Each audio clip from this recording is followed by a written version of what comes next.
Hello everyone, this is RD and welcome to RD classes.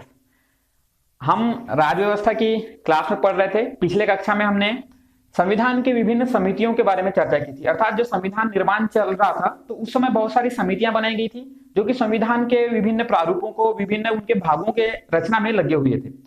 आज हम जो संविधान हमारा तैयार हुआ आजादी के बाद, जो हमारे स्वतंत्रता सेनानियों ने जो हमारे संविधान को तैयार किया, उसकी विशेषताओं के बारे में देखेंगे कि हमारे संविधान की क्या क्या विशेषताएं हैं। हमारा इतना बड़ा संविधान पूरे वर्ल्ड में अगर देखें, पूरे देश मतलब पूरे संसार में, तो सबसे बड़ा संविधान हमारा है।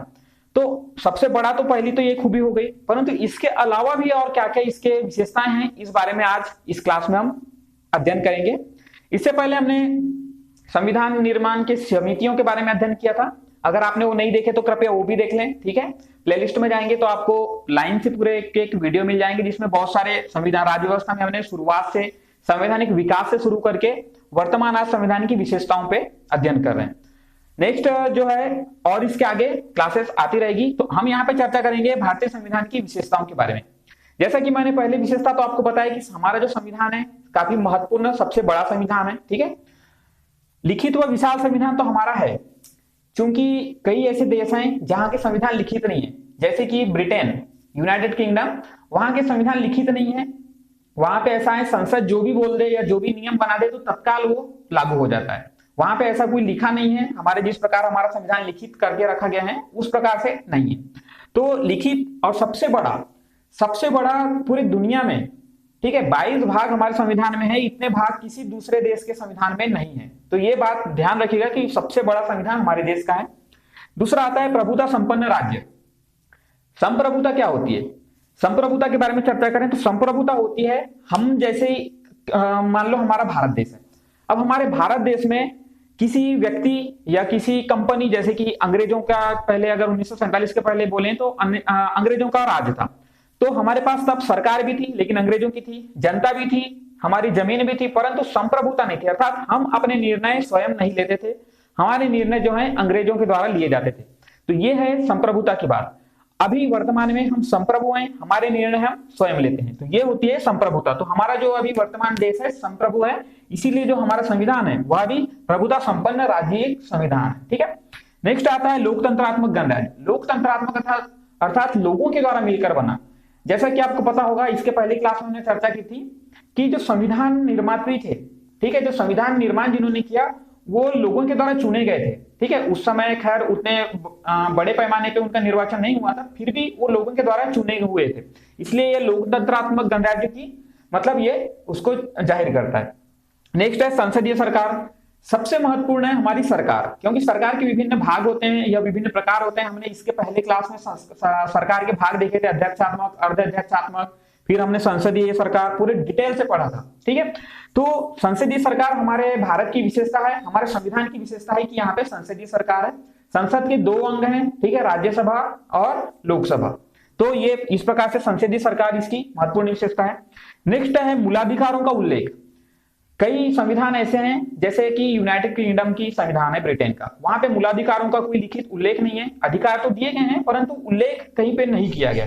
परंतु हमारे संविधान में, भारतीय संविधान में मूलाधिकारों का उल्लेख किया गया है कि व्यक्ति को कौन कौन से अधिकार प्राप्त हैं, क्योंकि लोग अपने अधिकारों के बारे में जब तक जानेंगे नहीं तब तक उसका उपयोग नहीं कर पाएंगे, ठीक है। नेक्स्ट आता है स्वतंत्र न्यायपालिका। हमने पहले की क्लास में पढ़े थे कि स्वतंत्र जो है न्यायपालिका जो है स्वतंत्र है, ठीक है। न्यायपालिका पे किसी प्रकार का दबाव नहीं है, वह अपने निर्णय स्वयं लेती है। और यह एक महत्वपूर्ण विशेषता है हमारे संविधान की कि हमारे यहाँ न्यायपालिका स्वतंत्र है, क्योंकि न्यायपालिका जो है विधायिका और कार्यपालिका पे नियंत्रण करने का कार्य करती है। उनके द्वारा बनाए नियमों कानूनों में अगर त्रुटियां होती तो उसको सुधारने का कार्य न्यायपालिका करती है। नेक्स्ट आता है एकल नागरिकता। एकल नागरिकता, जैसे कि आप यूएसए में जाएंगे, अमेरिका में जाएंगे, ठीक है, तो वहां पर दोहरी नागरिकता है। अर्थात जैसे कि आप किसी राज्य के निवासी हैं, जैसे मान लीजिए आप उत्तर प्रदेश के निवासी हैं, बिहार के निवासी हैं, तो उसकी नागरिकता अलग रहेगी, और आप भारत देश के निवासी हैं तो उसकी नागरिकता अलग रहेगी। ये कॉन्सेप्ट कहां पे? यूएसए में। परंतु हमारे देश में ऐसा नहीं है, हम एक ही नागरिकता है यहाँ पर, हम हैं भारत देश के नागरिक। तो ये हमारे संविधान की महत्वपूर्ण विशेषता है। नेक्स्ट आता है राज्य के नीति निदेशक तत्व। यह काफी महत्वपूर्ण है। राज्य के नीति निदेशक तत्व राज्य को मार्ग निर्देशित करने का कार्य करते हैं कि आपको लोगों के सुरक्षा के लिए, लोगों के मतलब अच्छे कार्य के लिए किस प्रकार से नियमों को, कानूनों को बनाना चाहिए, ये राज्य के नीति निर्देशक तत्वों में लिख दिया गया है। नेक्स्ट है संसदीय सर्वोच्चता। देखिए, न्यायपालिका स्वतंत्र तो है, परंतु हमारे यहाँ संसद सर्वोच्च है, अर्थात लोगों के द्वारा जो निर्वाचित व्यक्ति हैं या निर्वाचित प्रतिनिधि हैं, वही लोगों के लिए नियम में बनाते हैं, वही नियंत्रण का कार्य करते हैं, और वही पूरे कार्यपालिका में भी हमारे निर्वाचित सदस्य ही जाते हैं। तो इस प्रकार से जो संसदीय सर्वोच्चता के बाद ये संसदीय सर्वोच्चता है, यह हमारे संविधान का महत्वपूर्ण विशेषता है। नेक्स्ट आता है कठोर व नम्यता का मिश्रण। हमारे संविधान में बहुत सारे ऐसे दिए हैं कि आप संशोधन अगर कर रहे हैं संविधान में, तो कुछ एक संविधान ऐसे हैं, संशोधन ऐसे हैं जिसको आप साधारण बहुमत से कर सकते हैं, कुछ एक ऐसे हैं जिसको आप विशेष बहुमत से कर सकते हैं संशोधन, परंतु कुछ एक ऐसे हैं जिसमें विशेष बहुमत के साथ साथ आपको आधे राज्य की सहमति भी आवश्यक होती है। तो यह है हमारे कठोरता व नम्यता का मिश्रण। आप नम्य करें, सिंपल बहुमत से आप संशोधन कर सकते हैं, कठोरता में आधे राज्य प्लस विशेष बहुमत, तो ये कठोरता और नम्यता का अनोखा मिश्रण हमारे संविधान में देखने को मिलता है। वयस्क मताधिकार, यह काफी महत्वपूर्ण है, क्योंकि अगर आपको मताधिकार नहीं है, आप अपने प्रतिनिधि चुनने का आपको अधिकार नहीं दिया जाता है, तो किस प्रकार कह सकते हैं कि जो जितना भी संविधान है हमारे लिए है या यहाँ पे लोकतंत्रात्मक गणराज्य है। तो वयस्क मताधिकार काफी महत्वपूर्ण है, ठीक है। इसे भी संविधान में जगह दिया गया है अनुच्छेद 326 में विधिक अधिकार के रूप में, अर्थात आपको विधिक अधिकार है, अगर आप कुछ गलत कार्य करते हैं तो विधि के प्रारूप के अनुसार आपको मताधिकार आपसे छीन भी लिया जा सकता है, परंतु मूल संविधान में यह वयस्क मताधिकार दे दिया गया है, ठीक है। पंथ निरपेक्षता और समाजवादी। पंथ निरपेक्ष अर्थात हमारे भारत इतनी विविधता लिए हुए है, यहाँ पे विभिन्न धर्म पंथ के व्यक्ति निवास करते हैं, परंतु फिर भी हमारा भारत देश पंथ निरपेक्ष है, अर्थात किसी पंथ को न उन्होंने सहयोग किया या न किसी को दबाने का प्रयास किया, तो मतलब न्यूट्रल, ठीक है। कुछ कुछ इसमें होता है कि सरकार प्रोत्साहन करती है, मतलब जो धर्म मतलब कमजोर है उनको प्रोत्साहित करने का कार्य करती है, परंतु पंथ निरपेक्ष अर्थात किसी को दबाने का नहीं और किसी को आगे बढ़ाने का नहीं, ये कार्य यहाँ पे न्यूट्रल होकर किया जाता है। समाजवादी है, हमारा जो भारत देश है यहाँ की अर्थव्यवस्था भी समाजवादी है, अभी वर्तमान में तो मिश्रित हो गया है, ठीक है। तो हमारी समाजवादी अर्थव्यवस्था भी है। नेक्स्ट आता है केंद्राभिमुख संविधान। केंद्राभिमुख क्यों?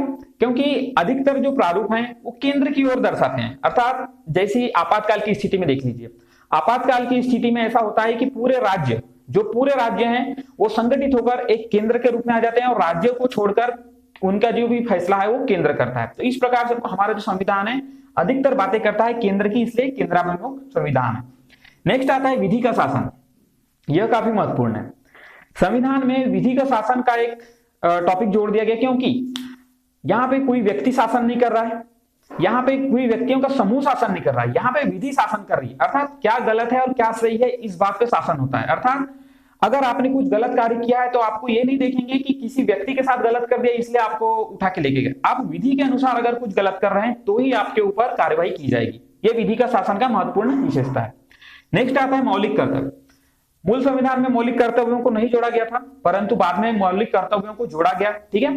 तो मौलिक कर्तव्य, व्यक्तियों को कुछ मौलिक कर्तव्य दिए गए हैं, क्योंकि यहाँ पे अधिकार भी दिए गए हैं, ठीक है। मूलाधिकार का जब उल्लेख किया गया तो मौलिक कर्तव्यों का भी उल्लेख बहुत जरूरी है, इसलिए यहाँ पे मौलिक कर्तव्यों का भी उल्लेख किया गया है कि व्यक्ति अगर उसको अधिकार दिए गए हैं तो उसको देश के प्रति उसके कुछ अधिकार के अलावा कर्तव्य भी होने चाहिए, जैसे कि हमारे राष्ट्रीय ध्वज का सम्मान करें, राष्ट्रीय गान का सम्मान करें, पेड़ पौधों की रक्षा करें और विभिन्न प्रकार के मौलिक कर्तव्य हमारे संविधान में दिए गए।